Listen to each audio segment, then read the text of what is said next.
Fresh violence has once again shaken the state of Manipur. 3 people, including a village chief and a woman, have been killed in a pre-dawn attack in Kangpokpi district. At the same time, protests erupted in Churachandpur after 3 armed men detained by security forces were released following public pressure in the area.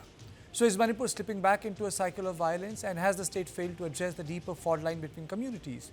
The latest flashpoint emerged from Loibol, Kholin village in Kangpokpi district. According to local reports, armed assailants launched an attack in the early hours of the morning. 3 people, including a woman, were killed and several homes were reduced to ashes.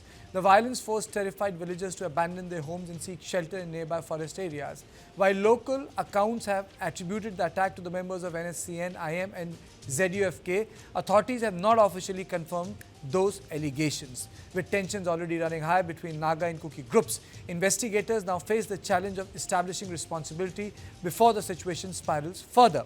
Even before news of Kangpokpi attack emerged, Churachandpur had witnessed dramatic scenes. Women protesters blocked a national highway and later surrounded a police station demanding the release of 3 detained men. Hours later, the men were released, raising serious questions about the ability of the forces to enforce the law amid intense public pressure. Brijesh, killing of civilians, killing of people who have nothing to do with the process of violence, or people who have nothing to do with organized groups who have organized themselves in violent activities, I would use the word, it leads to genocidal capacities being built. If you look at the history of Rwanda, Hutus and Tutsis, which happened very mass scale, innocent people were killed because they belonged to a community. There was no other reason. Now, if in Manipur, innocent people are getting bumped off like that, we are not able to tackle, so I'm not using the word genocide, but something which is genocidal. Well, I would say, Kartikeya, that, after going through all these violent incidents for last 3 years, I would say that the individual group, or a motley group of people belonging to either ethnicity who wants to create Manipur on simmer, they have been able to do it without any problem from the state government. The second part is that the state government completely lacks the wherewithal and also lacks the political will to solve this particular crisis which is unfolding in the state of Manipur.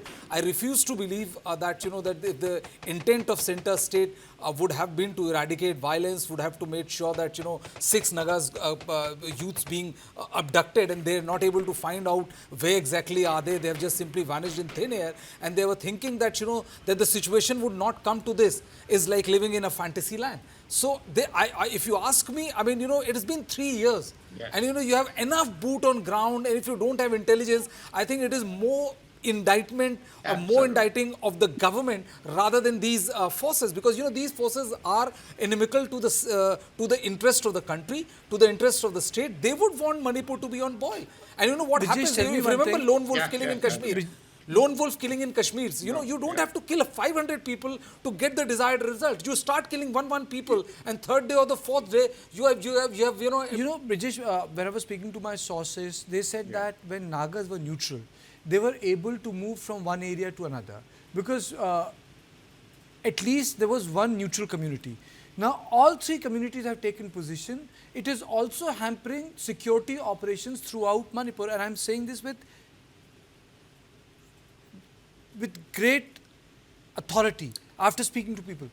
I would say that, that the second incident which we were talking about, where, a group of women laid siege to the police station where, they have apprehended 3-4 individuals, and they forced the security forces to hand over those 3 individuals, is also a very, sorry state of affairs and a ringing indictment of the morale of the force and the kind of political will they had. I mean, what is the point of, putting the lives of the Jawan at risk when you go out and arrest these 3 individuals? I mean, I'm just saying that you arrest people who are creating problem, who are inciting violence, and then later on you have to let go of them because of pressure from the civil society. This shows that the political dispensation had no leeway as far as the civil society, civil groups, or all of these 3 ethnicities are concerned.